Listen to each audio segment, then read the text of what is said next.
Batiin ang bawat isa ng isang mapagpalang araw ng Panginoon.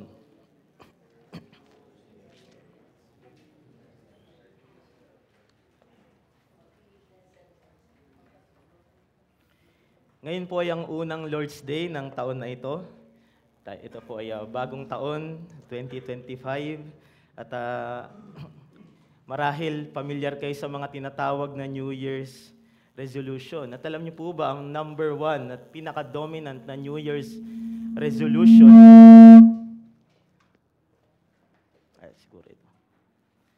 ang pinaka-dominant na New Year's resolution ngayon ay may kinalaman sa pangangatawan, sa kalusugan, sa ehersisyo, at marahil ilagay niyo na rin yan sa inyong New Year's resolution.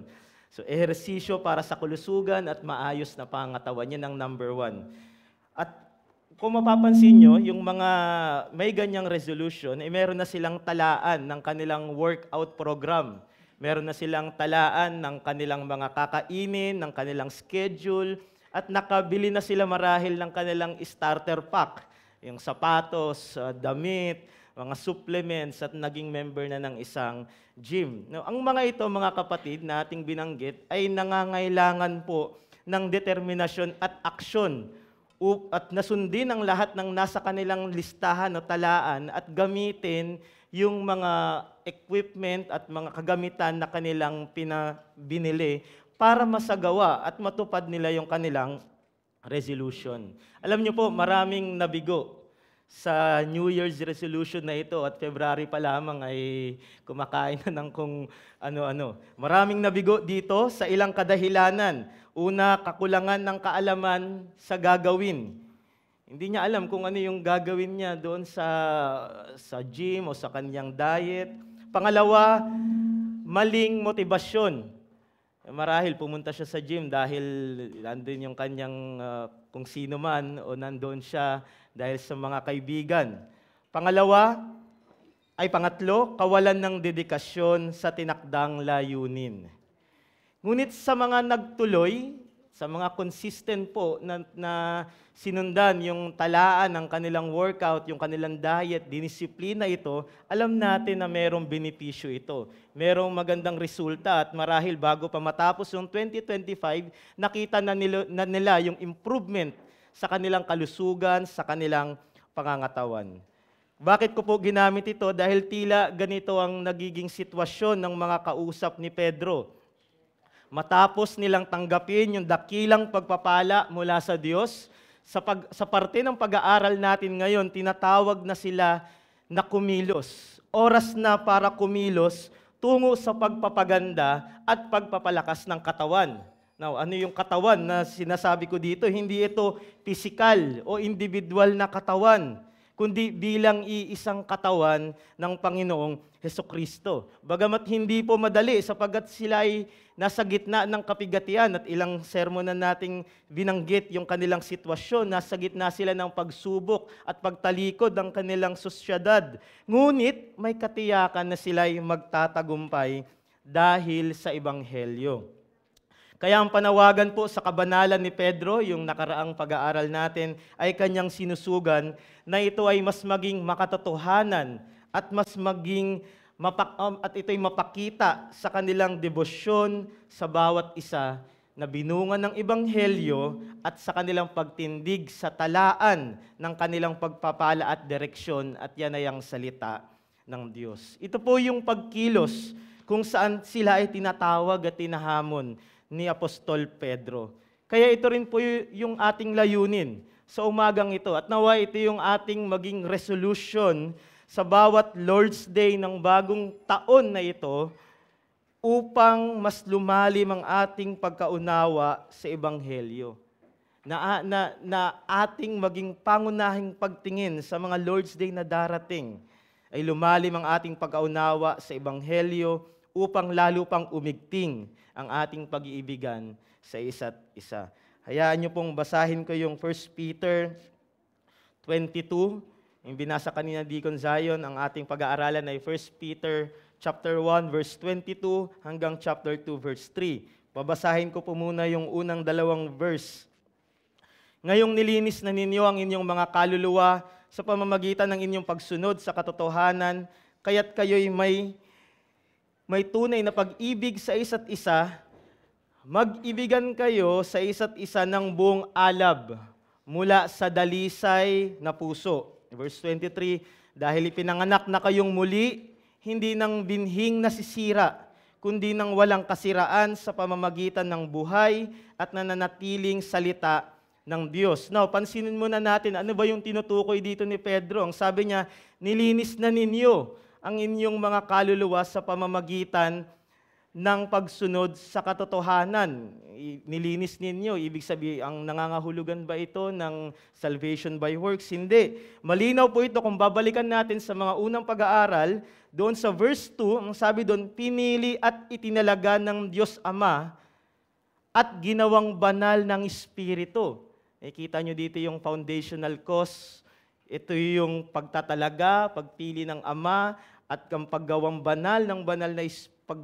banal ng Espiritu sa kapapasok upang sumunod kay Hesukristo at mawisikan ng dugo, yung instrumental cause. So makikita nyo dyan yung pagkilos, ang paunang pagkilos ng banal na Trinidad upang isang makasalanan ay magkaroon ng pagsunod sa katotohanan. Dagdag pa ni Pedro sa verse 23, sa pamamagitan ng buhay at nananatiling salita ng Diyos. Ang Panginoong Hesukristo at ang kanyang salita ay ginamit ng Diyos upang ikaw ay makakilala. Ang Ebanghelyo ay nararapat upang ang banal na Espiritu ay kumilos at ilapat ito sa iyong puso at ikaw ay sumuko at sumunod sa Panginoong Hesukristo. Sa pag-aaral po natin ngayon, dahil nakita na nila yung ganyang katotohanan, ititindig na ngayon ni Pedro yung mga moral na implikasyon nito sa kanilang pamumuhay bilang isang pamilya. Sa kabila po ng rejection at pagtrato sa kanila bilang exile ng kanilang society, ito ngayon yung kanilang pangunahing komunidad. Ulitin ko po, ito na po yung kanilang naging pangunahing komunidad na merong tunay na pag-iibigan bilang tanda ng kanilang walang hanggang pakikipag-isa sa banal na Trinidad, walang hanggang pakikipag-isa sa Panginoong Hesukristo. At pakinggan mo ito mga kapatid, dahil walang hanggan ang pakikipag-ugnayan natin kay Kristo Jesus sa banal na Trinidad, wala din pong hangganan yung ating ugnayan sa isa't isa. Wala ding hanggan yung ugnayan ng pamilya ng Diyos. Kaya po ito ang maging mensahe natin sa umagang ito at bilang hamon na rin po. Linangin natin ang Kristiyanong pag-iibigan ng naaayon sa Ebanghelyo at banal na kasulatan. Itong ating linangin sa taong ito. Sa ganitong paraan po, mas magiging matamis yung mga salvation blessings at maging yung mga reconciliation. Yung tinuturo ni Pastor Eli na resolving conflicts, yung reconciliation, mas lalong nagiging matamis iyon. Pati yung mga darating na mga Lord's Day na pinag-aralan natin kay tinuro ni Brother Eze, is magiging relaxing yung mga Lord's Day na iyon kung ating lilinangin itong Kristiyanong pag-iibigan ng naayon sa Ebanghelyo at banal na kasulatan. Dahil sabi po ni Pedro, verse 22, ang sabi niya, ito ay dumadaloy sa dalisay na puso, nilinis ng Espiritu, kung kaya po posible ang tunay na pag-iibigan. Kung ikaw ay bahagi ng iglesyang ito sa iyong pagpapahayag at sa pagkakausap sa iyo, interview sa iyo, ang laging nire-require ng iglesyang ito ay regenerate membership. Ito ay may mga binagong puso.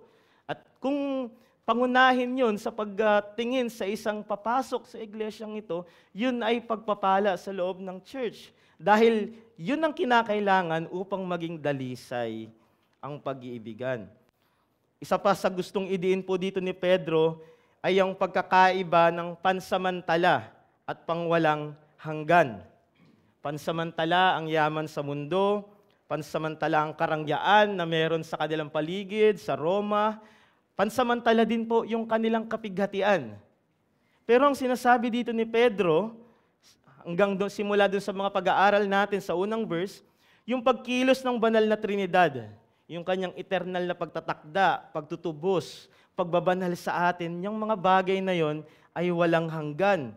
Tingnan niyo po yung verse 18.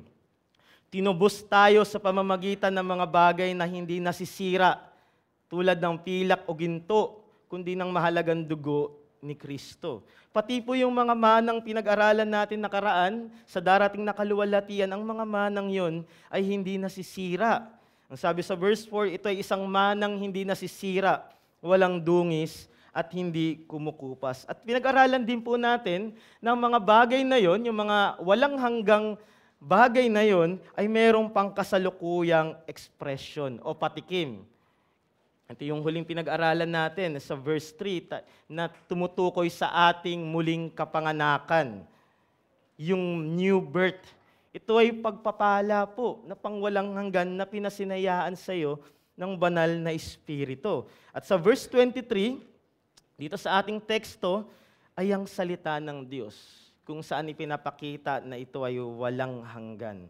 Verse 23, pinanganak na kayo muli, hindi ng binhing nasisira, kundi walang kasiraan sa pamamagitan ng buhay at nananatiling salita ng Diyos.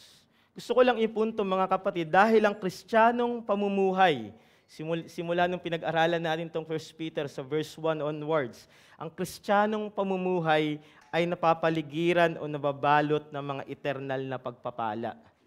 At dahil ito ay nababalot ng mga eternal na pagpapala, kartuhin natin ang bawat isa ayon sa mga pagpapalang ito.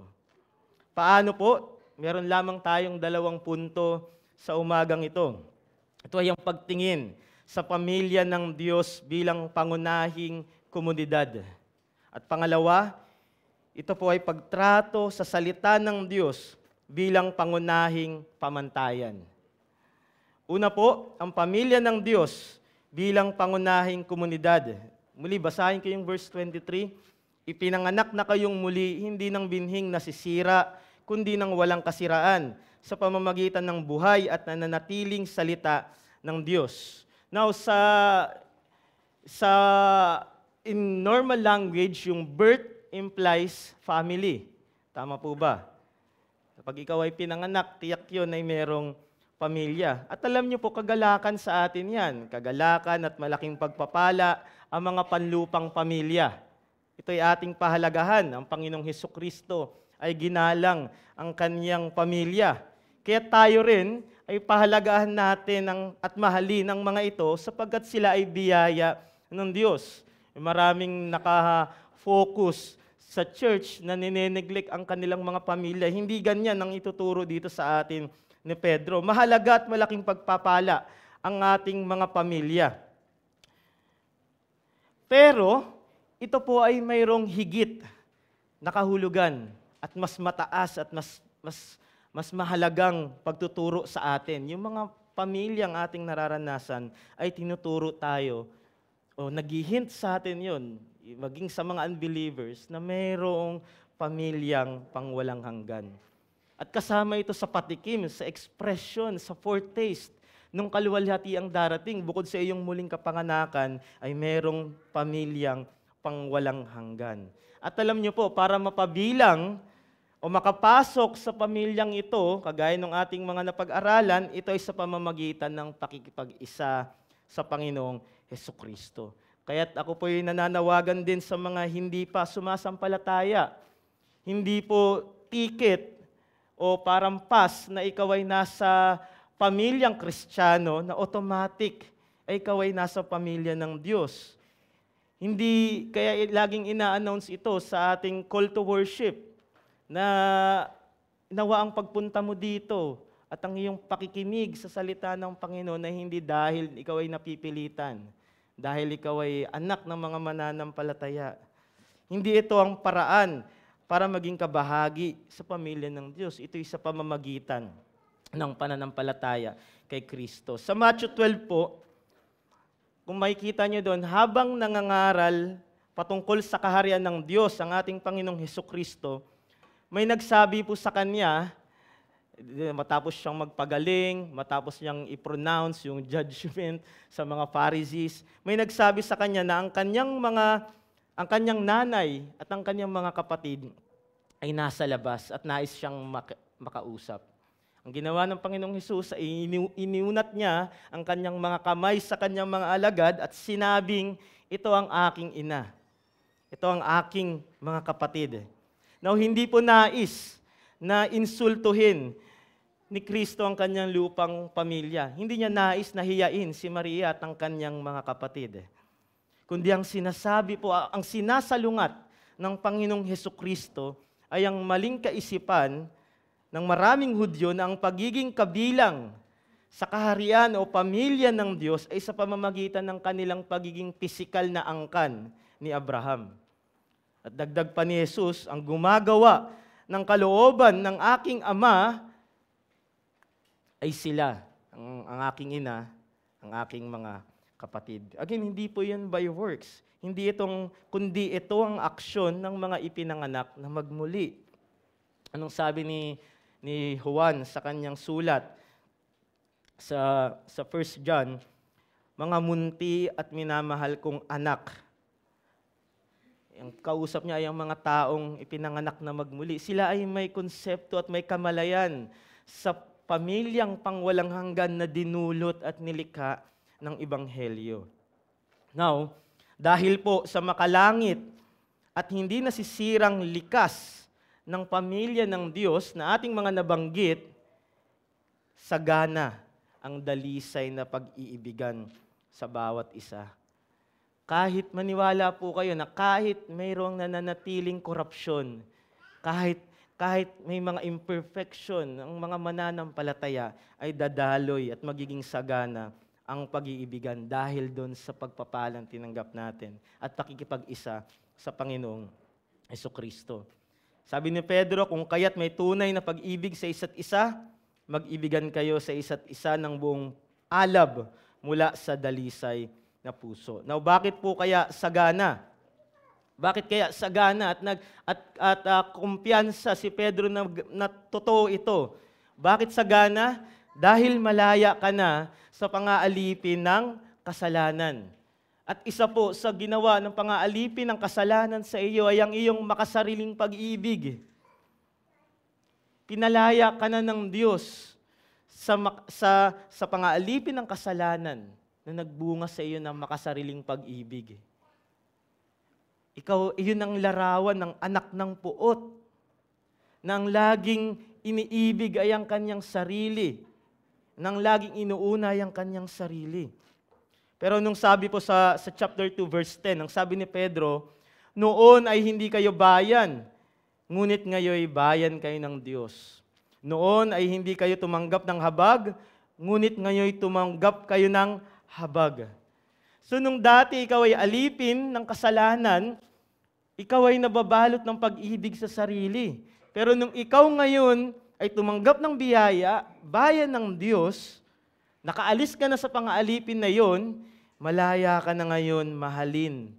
Malaya ka ng ibigin ang iyong mga kapatid. Dahil hindi ka na anak ng puot, ikaw na ngayon ay anak na ng Diyos. Ikaw ay kabilang sa pamilya ng Diyos. Yung kalidad po ng ating pamumuhay bilang mananampalataya ay galing sa binhing hindi nasisira. Di ba? Yun yung sabi ni Pedro dito, ito ay sa pamamagitan ng binhing hindi nasisira. Ikumpara mo ito sa klase ng buhay na mayroon tayo sa pamamagitan ng natural na kapanganakan. Sinasabi natin, totoo yun, mahalaga, pero ikumpara mo yun. Sa ating natural na kapanganakan, tayo ay namamatay. Ang mga angkan ay nawawala, ang mga pamilya ay nasisira, nagwawakas. Pero alam niyo po, ginamit ni Pedro yung Isaiah 40, yung mga susunod na verse dyan. Tayaan niyo pong basahin ko sa inyo yung Isaiah 40 because yung same na mga salita, ito yung mismong pinanggalingan ni Pedro.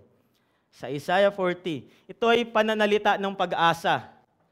Again, pananalita ng pag-asa. Sabi sa Isaiah 40, inyong aliwin ang aking bayan, sabi ng inyong Diyos. Magsalita kayo ng sa puso sa Jerusalem at sabihin ninyo sa kanya na ang kanyang pakikidigma ay tapos na ang kanyang kasamaan ay pinatawad sapagkat siya'y tumanggap sa kamay ng Panginoon ng iba yung bahagi para sa lahat niyang kasalanan. Verse 3 ng Isaiah 40, ang tinig ng isang sumisigaw. Familiar kayo dito sa John the Baptist. Ihanda ninyo sa ilang ang daan ng Panginoon. Tuwirin ninyo sa ilang ang lansangan para sa ating Diyos. Bawat libis ay matataas at bawat bundok at burol ay mabababa. Ang mga bako-bako ay matutuwid at ang mga hindi pantay na dako ay mapapatag. At ang kaluwalhatian ng Panginoon ay mahayag. At sama-samang makikita ng lahat ng laman sapagkat sinalita, pag-isipan yon, sapagkat sinalita ng bibig ng Panginoon. Verse 6, sinabi ng isang tinig, ikaw ay dumaing, at sinabi ko, ano ang aking idadaing? Now, ito na yung pinanggalingan ni Pedro. Lahat ng laman ay damo, at lahat niyang kagandahan ay parang bulaklak ng parang. Ang damo ay natutuyo, at ang bulaklak ay nalalanta. Kapag ang hininga ng Panginoon ay umiihip doon, tunay na ang mga tao ay damo. Ang damo ay natutuyo, ang bulaklak ay nalalanta. Ngunit ang salita ng ating Diyos ay mamamalagi kailanman. Pansinin niyo yung salita ng Diyos, sinalita ng bibig ng Diyos. Ito po ay covenantal na lengguwahe sa kanila. Deklarasyon ng pag-asa sa bayan ng Israel sa lupang tipan na sa kabila ng kanilang pagkatapon mula sa kanilang bayan at pag-aalipin ng ibang bansa, sila ay pinaalalahanan ng Diyos na ang mga taong ito, ang mga bansang ito ay parang mga damo lamang. Huwag kayong matakot sa mga iyan. Huwag kayong matakot sa bibig ng mga mananakop na iyan, sapagkat masigit yung pangako na nanggaling sa bibig ng Diyos. At ngayon po ginamit ito ni Pedro sa bagong tipan. Ito'y in-apply niya sa covenant community na nilikha ng Ebanghelyo. Ito ay nagkaroon ng katuparan kay Kristo Jesus at sa kanyang tipang bayan. Tila familiar yung mga sinulatan niyang ito dahil 'di ba sa ating pag-aaral yung lengguwahe ng exile ay meron silang idea na ito sa lumang tipan. So ito'y tiyak na kaaliwan sa kanila na wag niyong katakutan yung emperor, wag niyong takutan yung mga taong nanunuligsa sa inyo, wag niyong katakutan ang mga yan. Hindi ibig sabihin na maging rebelde at palaway kayo, kundi ang sinasabi dito is dahil ang mga yan ay parang damo lamang sa inyong Diyos. Lahat ng laman ay parang damo na mauubos, malalanta. Sa pamamagitan ngayon nito na ipapakita yung kanilang kaibahan. Nakukuha niyo po, dahil ang lahat ng laman ay damo, parang damo lamang, at ang mga taong ito ay parang damong iihipan ng Panginoon, pinapakita niya na ngayon yung kaibahan ng komunidad nila bilang mananampalataya sa komunidad na meron ang mundo o ang Roma. Ang lahat ng kadakilaan na nakamit ng mga tao sa kanilang paligid, ang lahat ng mga karangyaan na meron sila, lahat ng taong ito at ang mga angkan na ito ng Imperyong Romano na kanilang ipinagmamalaki ay parang mga damong matutuyo at bulaklak na malalanta.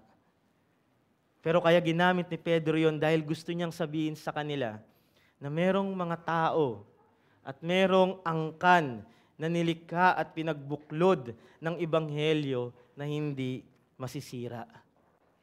Kinumpara niya ngayon yung pamilyang walang hanggan na meron sila against o in contrast sa mundo, sa mga tao yung kanilang pagsasamahan, yung kanilang ugnayan ay parang mga damong magmamaliw lamang.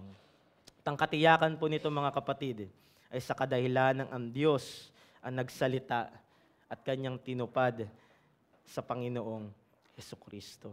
Kaya po, anumang pantaong relasyon ng iyong kinabibilangan ngayon, bagamat po yan ay mabuti, pauna ko pong sinasabi yan ay pagpapala sa atin ng Panginoon, yan ay mabuti, except po sa mga makasalanang relasyon o sa mga immoral na practices. Pero ang mga pantaong relasyon ng ating natural na kapanganakan, ng ating natural na pamilya, yan ay pagpapala. ngunit ito po ay nakatakdang magwakas. Tayo po ay disenyo na may likas na paghahangad sa mga bagay na magtatagal. Tama po ba? Yung mga bagay o gamit gusto natin ay matagal nating magamit pag walang hanggan. Yung ating sariling lakas, yung ating kagandahan, kaya nga may mga age-defying kasi gusto ng tao na yan ay magtatagal. Ang mga relasyon, ang mga samahan, gusto natin may forever, di ba? Yun nga yung gusto ng tao. Ang mga trabaho, gusto natin na pangmatagalan. At ang mga kasiyahan, gusto natin pangmatagalan. Ngunit alam natin na ang mga ito, ayon kay Pedro, ayon sa salita ng Diyos, ay magmamaliw. Kung kaya tinuturuan tayo nito ngayon, at tinuturo tayo nito ngayon, na merong mga tao, trabaho at komunidad na nilikha ang Diyos, ang Ebanghelyo, na hindi magmamaliw o masisira, pangwalang hanggan. At ito ang pamilya ng Diyos. Ito ang magkakapatid kay Kristo Jesus. Ito'y hindi nasisira. Kaya't sa bawat Lord's Day, mga kapatid, maging paalala ang pamilya ng Diyos sa ating mga tagapakinig na mayroong komunidad ang Diyos na kanyang itatawid sa eternidad. At nawa kung ikaw ay wala pa sa Panginoong Hesukristo, ikaw ay magmadali na mapabilang dito. Nawa ito ang maging pangunahing komunidad ng bawat tagapakinig ngayon, sapagkat ito'y nakaugat sa mga bagay na hindi nasisira. Ikalawa po,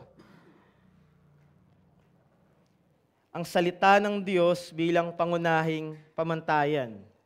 Nawa ang komunidad na ito na pangwalang hanggan na nilikha ng Ebanghelyo ay merong pamantayan. Meron pong ethical standard na salungat sa kanilang sosyudad. Hindi po bulag yung pag-iibigan sa loob ng iglesia. Hindi bulag yung kanilang pagkakaisa at pagkakaunawaan. Kundi ang pag-iibigan na ito ay nakatindig sa salita ng Diyos. Ito ay may pamantayan. Kung kaya't ito ay may tamang direksyon. Ito ay hinuhubog ng salita ng Diyos. Sabi po sa verse 23 again, sa pamamagitan ng buhay at nananatiling salita ng Diyos. Naalala niyo po yung binanggit natin kanina sa simula kung bakit maraming pagkabigo sa kanilang New Year's resolution sa physical exercise ay dahil sa kakulangan ng kaalaman sa kanilang gagawin. At kung kulang yung kaalaman sa gagawin, totoo na merong kasiraan o kawalan ito sa kanya. Mawawalan ng ginansya yung mga bagay na binili niya, yung mga bagay na meron siya. At hindi ganyan sa loob ng iglesia. Dahil maging yung pag-iibigan, yung pagkakaisa, ito ay merong pamantayan at tamang direksyon. At yan ang salita ng Diyos. Problema po sa maraming iglesia ay puro pag-ibig. Huwag na natin disiplinahin to, mahalin natin yan. Walang corrective discipline.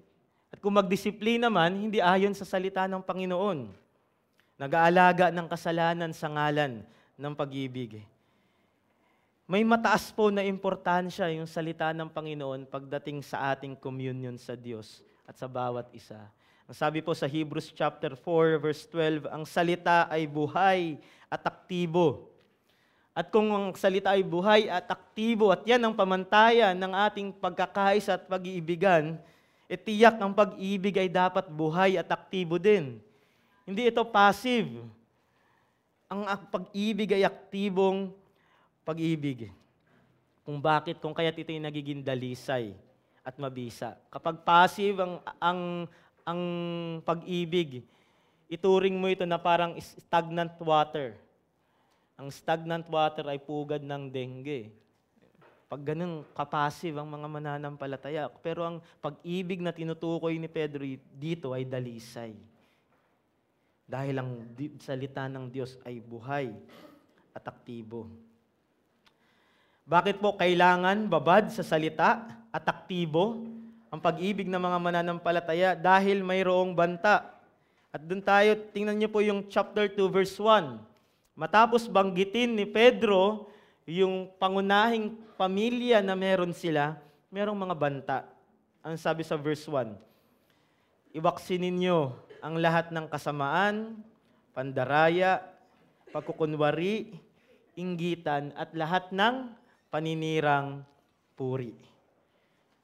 Mapapansin nyo, tila merong ginagawang pagkakaiba o paghahalintulad muli dito si Pedro. Pansin ko mga kapatid, ito ay mga kasalanan na may kinalaman sa bibig ng tao. Yung paninirang puri, yung pagkukunyari, at mga pandaraya. Hindi ba yan yung likas na ugali ng isang taong patay sa kasalanan? Binanggit yan ni Pablo sa Romans 3, ang kanilang lalamunan na isang libingang bukas. Ang mga dila ay gumagawa ng pandaraya. Yan yung sinabi ni Pedro. Ang kamandag ng mga ulupong ay nasa ilalim ng kanilang mga labi at ang kanilang bibig ay puno ng panunumpa at kapaitan. At sabi ni Pedro, iyan ay iwaksin nyo, get rid. Yan ay itapon ninyo, hindi yan nararapat para sa isang Kristiyano, para sa isang tao na kabilang sa pamilya ng Diyos. At saan niya ito? Saan niya ito ibinabangga? Itong makasalanang mga pananalita ng tao laban sa sinalita ng bibig ng Diyos. Laban sa purong salita ng Diyos. Ang salita ng Diyos, binasa natin kanina sa Isaiah 40, ito'y pangungusap, pananalita ng pag-asa. Lingwahe ng pag-asa, pag-ibig, kaligtasan, kung kaya't ito'y tinuturing ni Pedro na walang dungis, walang kasamaan, dalisay at banal, walang pagkasira, pangwalang hanggan. Kumpara mo yan dito sa mga binanggit ni Pedro na kasalanan. Kung kaya't yan ay inyong iwaksi. Dahil hindi yan nararapat sa isang pag-iibigang nakatindig sa salita ng Panginoon na walang dungis, dalisay, banal, walang pagkasira at walang hanggan. Ibig sabihin, yung ating pakikitungo sa bawat isa, yung ating pagsasalita, yung ating pag-ibig, ay dapat dalisay na naaayon sa salita ng Panginoon. Walang dungis. Ibig sabihin, ito ay may katapatan. Walang halong pag-iimbot, walang halong pandaraya, walang halong pananakit ng damdamin ng ating mga kapatid. Dahil ito ay nakatindig sa salita ng Panginoon. Ito ay mga karnal na pagkain, yung verse 1 na lumalason sa ugnayan ng bawat isa. At ito ay salungat sa espiritual na gatas na siyang nagpapatatag ng katawan, ng salita ng Diyos. Sinabi din ni Pedro, pansinin nyo, na maging parang mga sanggol. At parang mga sanggol, ang sabi niya dito, kayo'y manabik dito. Kung bakit niya sinabi na parang sanggol, hindi dahil parang isip bata kayo, o isip bata tayo rather. Ang sinasabi dito ni Pedro, merong pananabik at merong madali ang pagkilos. Sabi niya, crave o asamin. Tulad ng isang sanggol, hindi na makakapag-intay yung sanggol ng kanyang gatas na mamayang gabi mo pa ibibigay. Kung parehas kayo ng lakas niyan, ikaw ay masusuntok niyan. So, merong pagmamadali. At ikaw bilang magulang, hindi mo rin pwedeng ibigay yung gatas na yan mamayang tanghali pa o mamayang gabi. Dahil kailangan, immediate, na kailangan niya ng bata.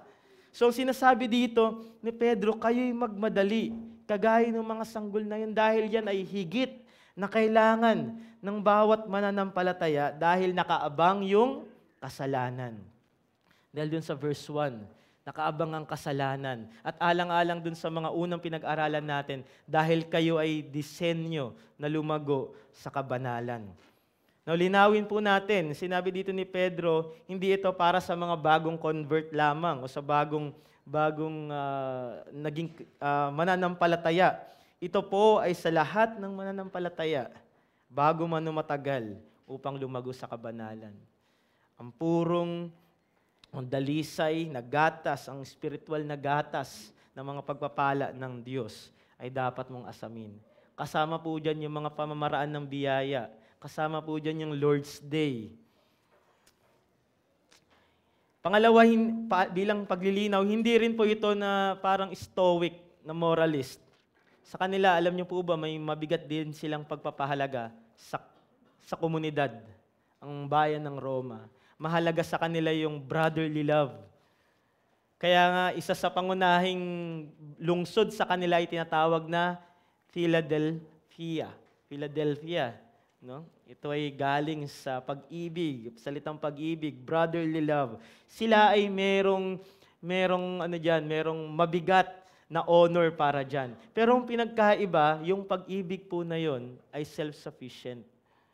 Yung pag-ibig at yung pagtindig nila sa kanilang ugnayan ay sa pamamagitan ng kanilang self-sufficiency. Ito ay isang moralist na approach. Hindi yan yung tinutukoy ni Pedro.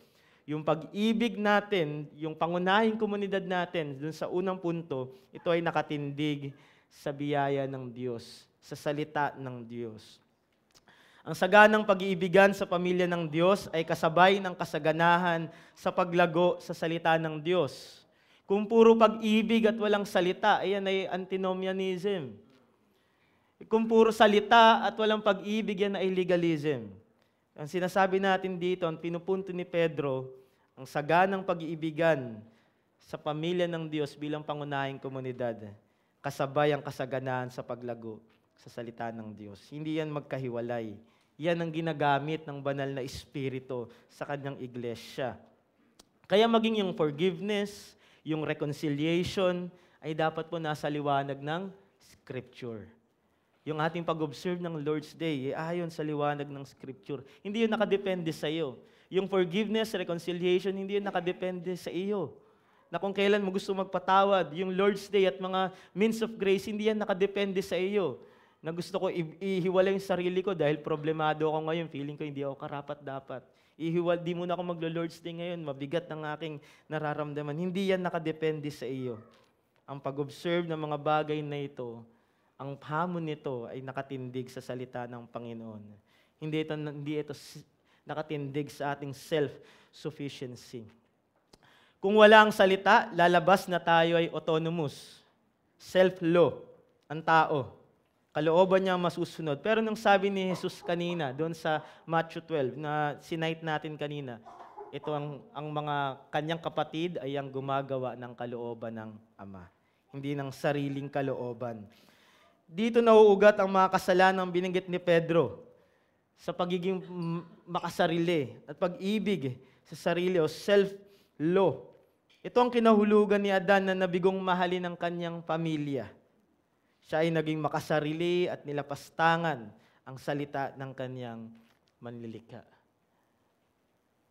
Naalala ko po, kapag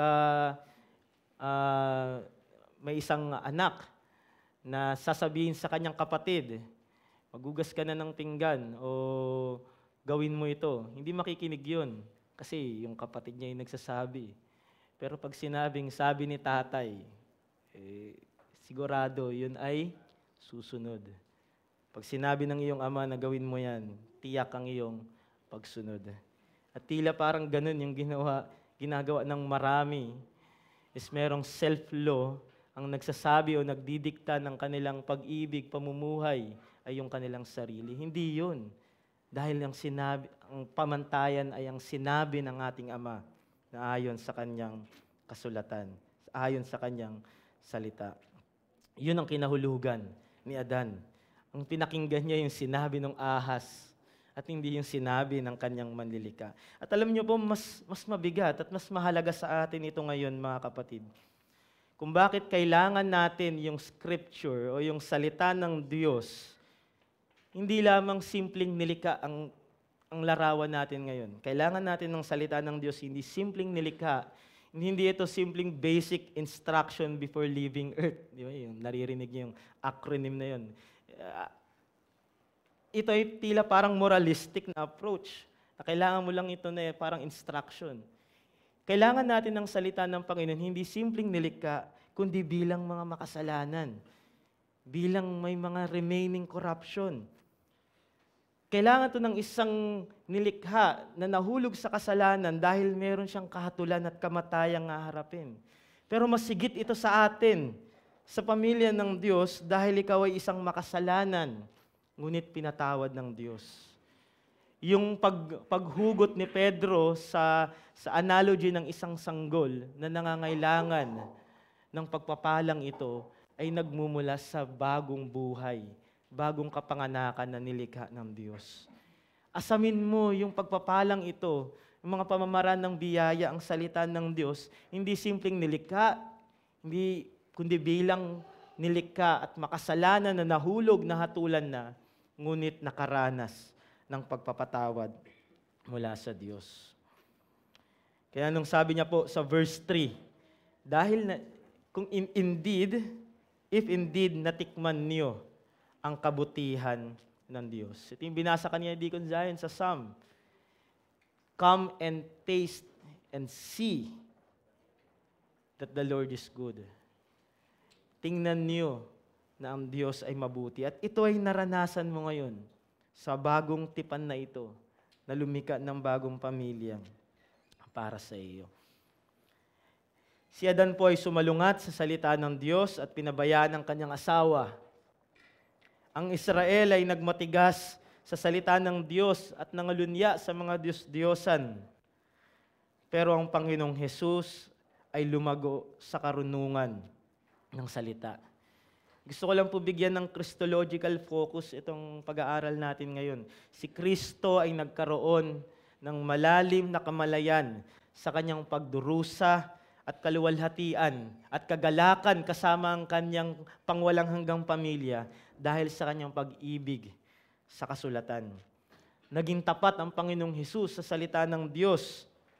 Dahil sa kanyang pagsunod at pagganap nito ay nakasalalay ang katubusan ng kanyang spiritual na pamilya. Sa kanyang pagsunod ay nakasalalay ang kalinisan ng katubusan ng kanyang bride. Siya ang eternal na salita o berbo na nagkatawang tao. Siya ang Diyos na tapat na nangako sa panahon ni Isaiah. At siya ang Diyos na nagdala sa iyo sa tunay at eternal na komunidad. Anong sinabi kanina dun sa Hebrews chapter 2? Sapagkat ang gumagawang banal, ang Panginoon, ang Diyos, at ang mga ginawang banal ay pawang nagmula sa isa. Dahil dito hindi nahihiya si Jesus na tawagin silang mga kapatid. Si Kristo po ay naging responsableng asawa sa kanyang iglesia. Siya ay naging tapat na kapatid ng bawat mananampalataya. At ito ay natikman mo simula nung araw na ikaw ay pinanganak magmuli. At ayun yung ina-argue dito, ayun yung dinidiin ni Pedro dito, dahil ito ay natikman ninyo. Ito ay inyong naranasan. Yung foretaste ng pangwalang hanggan, yun ay merong deposit sa iyong bagong kapanganakan, kasamang iyong bagong pamilyang walang hanggan. At ganito nawa mga kapatid, ang ating pagtingin sa Iglesia ng Diyos bilang pangunahing komunidad at sa salita ng Diyos bilang ating pangunahing pamantayan, tanging pamantayan. Ito rin nawa ang dapat makita sa bawat tagapanguna ng Reformed Baptist Church of Malabon, sa bawat tumatayo sa pulpitong ito at sa mga lalaki at katatayan sa loob nito. Nawa iparanas po natin ang ganitong klaseng pag-ibig sa ating mga kapatid. Maging tapat tayo na mag-aral ng salita ng Panginoon. Huwag nating kapaguran at katamaran ang pag-aaral ng Biblia at pag-observe ng mga pamamaraan ng biyaya dahil ito ay expression din ng ating pag-ibig sa ating pangwalang hanggang pamilya. Hindi nawa maging simpleng salita lamang na mahal ko ang iglesia, na bit-bit ko ang pangalan ng iglesia. Hindi yung simpleng salita lamang. Marami nung pandemic, yung profile picture ay yung trending na mahal ko ang church o I love yung church. Pero ito yung mga tao na ayaw umattend ng church. Hindi ito simpleng salita, mga kapatid. Ipakita natin ito sa tapat na pag-observe at masikap na pag-aaral ng salita ng Panginoon at mga pamamaraan ng biyaya. Hindi tayo bibiguin ng banal na espiritu sapagkat ito ay ating kasama upang hindi natin kahulugan yung extreme ng antinomianism at legalism. Sa 1 John chapter 1, nais ko po ditong magtapos. Ang sabi ni Juan, ipinahahayag namin sa inyo yung aming nakita at narinig upang kayo rin naman ay magkaroon ng pakikisama sa amin. At tunay na ang ating pakikisama ay sa Ama at sa Kanyang Anak na si Kristo Jesus. So isang closing note lamang mga kapatid, ang ating pagkakaisa at pag-iibigan ay ekspresyon ng ating pakikisama sa banal na Trinidad. The Trinity at the very least is a community. Ito ay covenant community. At yung ating pag-iibigan, pagsasama kung bakit ito ay pangwalang hanggan dahil ito ay nakaugat sa banal na Trinidad. Ang iyong tapat na paggamit ng pamamaraan ng biyaya ay pagpapakita ng dalisay, yung sinabi kanina ni Pedro, dalisay na pag-ibig sa iyong mga kapatid. Now, just a postscript, mga katatayan at mga lalaki ng iglesia, kung natikman ninyo ang kabutihan ng Diyos, kayo po ay mag-family worship. Iparanas po natin sa bahagi ng ating mga pamilya na mayroong pamilyang walang hanggan at hindi sila dapat manatili sa panlupang relasyon na ito. Mahalaga yun. Expression yun ng pagmamahal natin sa kanila. Pero yun ay may tinuturo na mayroong pang walang hanggang pamilya na nag-gather every Lord's Day. At dapat sila o tinatawagan sila na maging bahagi doon. Ituro mo sila sa Panginoong Hesukristo. Tayo po ay manalangin. Panginoon, maraming salamat po sa patuloy ninyong pagtuturo sa amin at sa kalakasan na ibinigay nyo sa aming labor na pag-aralan ito. Tulungan nyo kami na makita ng iglesia ng Diyos o ang pamilyang na dinulot ng Ebanghelyo ay ang pangunahing pamilya na iyong pinagbawisan ng iyong dugo. Ito nawa din ang aming maging ugali sa bawat isa upang ang reconciliation at ang bawat pagtanggap namin ng mga means of grace ay mas maging matamis upang ang bawat Lord's Day ay tunay na maging kapahingahan sa amin. Tulungan nyo rin kami, Panginoon, na huwag gawing pamantayan ang aming mga sarili, bagkus ang iyong salita lamang na hindi nasisira at hindi nagbabago.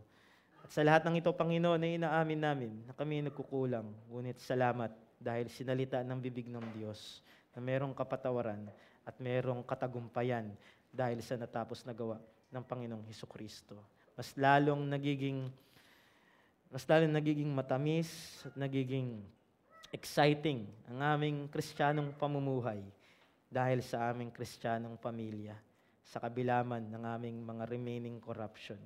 Kasi lalo niyo pong pinapakita ang pag-ibig ni Kristo Jesus sa kanyang iglesia na gawin itong dalisay, puro, walang batik, walang bahid kasalanan hanggang sa kanyang muling pagparito. Salamat po sa pangalan ni Jesus. Amen.